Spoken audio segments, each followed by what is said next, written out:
पूरा देश, आप, मैं, हम सब निशब्द हैं, स्तब्ध हैं, आक्रोशित हैं, गुस्साए हुए हैं। बदले की मांग हो रही है, बदला चाहिए। और वो किस लिए? 2 दिन पहले 22 तारीख को 26 हमारे अपने जिस बर्बरता से, जिस नृशंसता से, जिस बेफिक्री से, बेतकल्लुफी से मौत के घाट उतार दिए गए पहलगाम के बैसरण में, उसका जवाब तो मिलना चाहिए। प्रधानमंत्री कह रहे हैं ढूंढ निकालेंगे, दुनिया के किसी भी कोने में होंगे ये आतंकी, हमसे बचने वाले नहीं। वो बच भी नहीं सकते, क्योंकि दरअसल मसला क्या है? ये जो पाकिस्तान है ना, वो सपने संजोए रहता है, ब्लीडिंग इंडिया बाय 1000 कट्स, वो उसकी मंशा, वो करता रहता है। पर दरअसल पाकिस्तान तो एक फेल्ड स्टेट है, ना पिद्दी का शोरबा। पाकिस्तान को तो कभी भी हम उसकी औकात दिखा सकते हैं। It's a failed state. पर यहां पर फेलियर सुरक्षा इंतजामों को लेकर 3 दिन से कोई यह सवाल नहीं उठा रहा। यह चूक कैसे हुई? बैसरण में हजारों की तादाद में वहां पर सैलानी पहुंचे हुए थे और आतंकी आते हैं, और इसमें भी अलग अलग व्यू पॉइंट सामने आ रहे हैं कि भाई पूछा गया धर्म के बारे में या नहीं पूछा गया। मैं कहता हूं पूछा गया। तो वो इतनी फुर्सत में थे, इतने बेतकल्लुफी में थे, इतने आराम में थे, किसी बात का डर नहीं। भाई नहीं तो आतंकी हमले में क्या होता है? आते हैं आतंकवादी, धड़ाधड़ गोलियां बरसाते और भाग जाते हैं। नाम भी पूछ रहे हैं, मार रहे हैं। तो ये हमारे सुरक्षा एजेंसियां कहां थी? जम्मू कश्मीर की पुलिस, हमारी सेना, हमारे अर्धसैनिक बल कहां थे? ये कड़वा सवाल है, तीखा सवाल है, पर पूछा तो जाएगा ना, कोई तो पूछेगा। और हमारे पास इनपुट आ रही थी, पाकिस्तान से सीमा पार करके कुछ आतंकवादी आ गए हैं और पहलगाम वाला इलाका उनके निशाने पर होने वाला है। यह इनपुट था। तो वहां पर एक भी पुलिस वाला क्यों नहीं था? और यहां पर एक और बात, गलत जानकारी फैलाई जा रही है कि जैसे राज्य सरकार, अरे जब राष्ट्रपति शासन था कोई दिक्कत नहीं थी, अब वहां पर चुनी हुई सरकार आ गई। उमर अब्दुल्ला एक मेयर से ऊपर नहीं है आज की तारीख में, क्योंकि केंद्र शासित प्रदेश है जम्मू कश्मीर। तो वहां पर कानून व्यवस्था, जो वहां की पुलिस है, वो रिपोर्ट करती है उपराज्यपाल मनोज सिन्हा को। वो रिपोर्ट नहीं करती उमर अब्दुल्ला को। और जितनी हमारी केंद्रीय एजेंसियां हैं, केंद्रीय बल हैं और यूनिफाइड जो कमांड है, वो गृह मंत्री अमित शाह के हाथ में है। तो यहां जिम्मेदारी भी तय होगी क्या? या कि बदले की आग, हम कह रहे हैं संधि तोड़ देंगे, इंडस वाटर ट्रीटी, वो पानी क्या हम यहां इस्तेमाल कर सकते हैं? There has to be clear retribution. सबक ऐसा सिखाया जाए पाकिस्तान को, वो दिखना चाहिए। एयर स्ट्राइक की थी हमने पुलवामा में, जो हमला हुआ 2019 में, 40 हमारे सीआरपीएफ के जवान शहीद हुए थे। पर जो सरगना हैं, उनकी पोल पट्टी खोलकर, उनको ढूंढकर, क्या हम मारेंगे जैसा उसामा बिन लादेन को मारा गया, अमेरिका ने मारा, या इजराइल मारता है? सिर्फ बातें करके 2 दिन सीना चौड़ा करके काम नहीं चलने वाला है क्या? थोड़ी कड़वी बातें आज।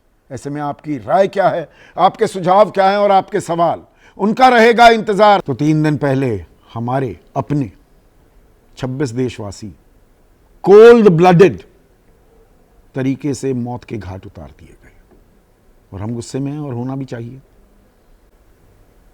पाकिस्तान को उसकी औकात दिखाई जाएगी। जो ये आतंकी और उनके जो आका हैं, दोज़ख में जो उनकी जगह है, वो जगह तो तय की जाएगी।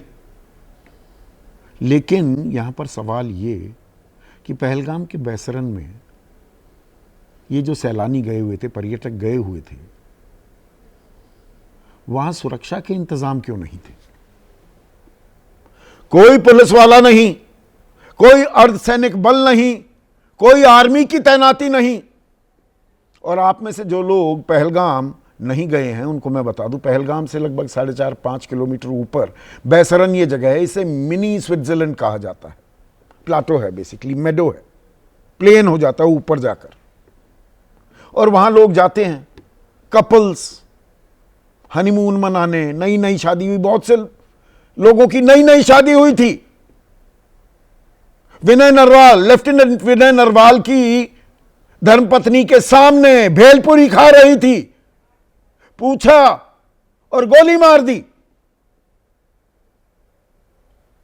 अब आतंकी हमला हुआ, समझ में आता है कि आतंकी आए, ताबड़तोड़ गोलियां चलाई और भाग गए, गाड़ी में बैठे हुए थे।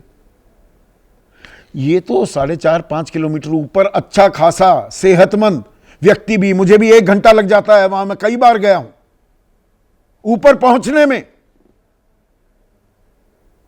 तो ये वहां पहुंचे भी आतंकवादी, ये पूछ पूछ कर बेतकल्लुफी में पूरी जानकारी हासिल करके गोली मार रहे हैं लोगों को। तो हमारे सुरक्षाकर्मी क्या कर रहे थे भाई? ये तो बेसिक सा सवाल है ना। और जो जानकारी मेरे पास है, दक्षिण कश्मीर में पर्यटन स्थल पर हमले का अलर्ट था। 2 महीने से अलर्ट मिला हुआ था, गैर कश्मीरियों को टारगेट करने के इनपुट मिले थे। अमरनाथ यात्रा को भी लेकर हमले के इनपुट थे। यहीं से अमरनाथ यात्रा भी चलती है दर्शकों। तो फिर सब कुछ भगवान भरोसे चल रहा था। आतंकी आ जाएंगे, मारेंगे और चले जाएंगे, कोई उन्हें रोकने वाला नहीं। और यहां भी 5-5 रास्ते हैं। मेरे सहयोगियों ने बाकायदा वहां पर रेकी की। एक पहाड़ियों की तरफ से कोकरनाग का रूट है, कोकरनाग से डोडा किश्तवाड़ा का रास्ता है, पहाड़ी की तलहटी से अनंतनाग टाउन और श्रीनगर का रास्ता है।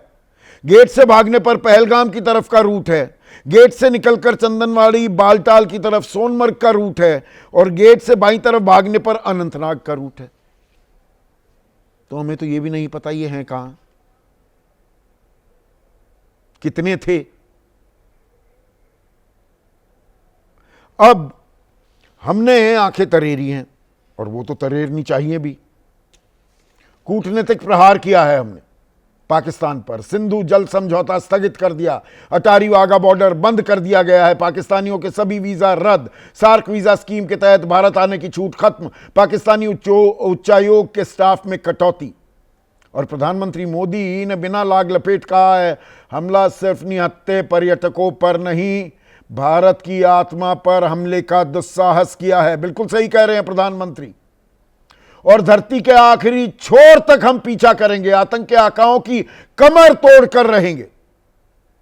भारत का हौसला आतंक से नहीं टूटेगा, बिल्कुल नहीं टूटेगा, तोड़ ही नहीं सकता।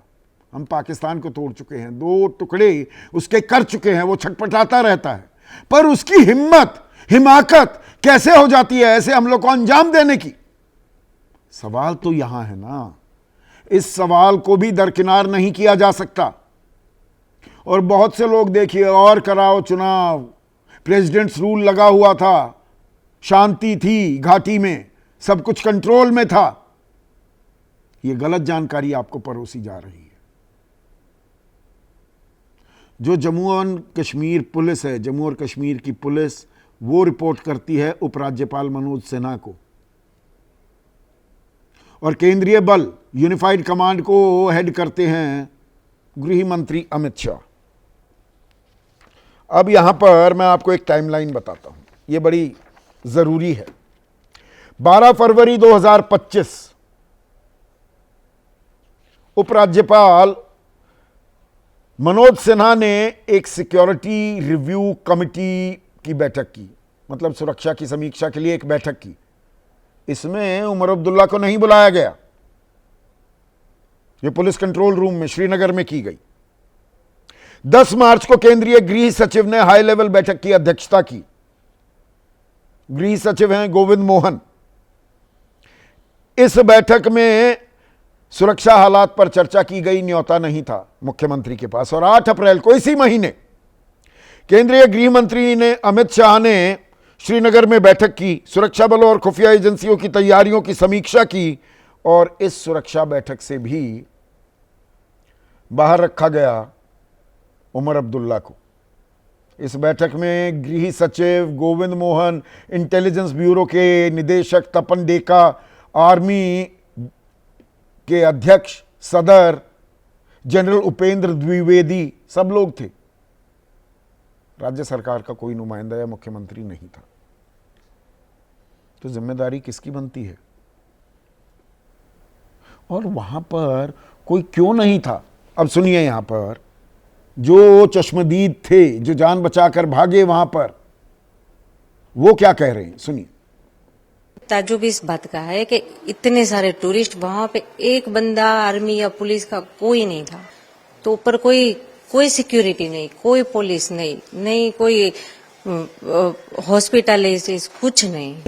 और इस घटना में वहाँ कोई सिक्योरिटी तो थी ही नहीं। सिक्योरिटी क्योंकि अगर मिलिट्री होती तो सिक्योरिटी अच्छी होती। वहाँ कोई सिक्योरिटी नाम की कोई चीजें नहीं थी। आर्मी लेके आएगी बोले थे, लेकिन आर्मी भी लेट गई शायद उधर ऊपर।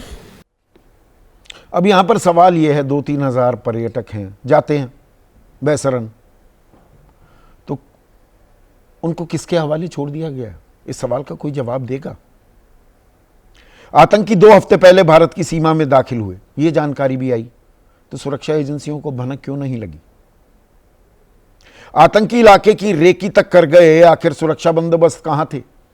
यह जानकारी भी सामने आ रही है। रेकी कर गए वो, हम शतुरमुर्ग बने हुए थे, या कह रहे थे आ बैल मुझे मार, हमारे अपनों को गोलियों से भून डालो। 40 मिनट तक आतंकी गोलियां बरसाते रहे। सुरक्षा इंतजाम कहां थे?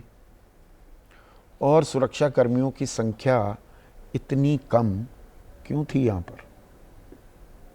और यहां पुलवामा का भी मैं जिक्र करना चाहूंगा। पुलवामा में हमला हुआ था 14 फरवरी 2019। 40 हमारे सीआरपीएफ के जवान शहीद हो गए थे। एक सरफराज सुसाइड बॉम्बर बस में घुसा दी उसने गाड़ी, मौत हो गई। हमने सर्जिकल स्ट्राइक की 26 फरवरी को, ठीक। लेकिन सरगने कौन थे? उनको पकड़ा, उनको एक्सपोज किया। और यहां सरगना कौन है? क्या मुकम्मल अंजाम तक हम पहुंचाएंगे, या जी वीज़ा बंद कर देंगे, अटारी बॉर्डर बंद कर देंगे, वाघा बॉर्डर बंद कर देंगे, इंडस वैली ट्रीटी, वो पानी क्या हम यहां पर रोक लेंगे? हैं हमारे पास उतने बांध? क्लियर एंड प्रिसाइज मैसेज, संदेश, वो जवाबी कार्रवाई क्या हम करेंगे? ऐसे में आज का सीधा सवाल अब आपके स्क्रीन पर, 26 मौत का कौन जिम्मेदार? जवाब कब मिलेगा सरकार? सिर्फ सीना ठोकने से काम नहीं चलेगा। और पुलवामा टू पहलगाम, कब पूरा होगा इंतकाम?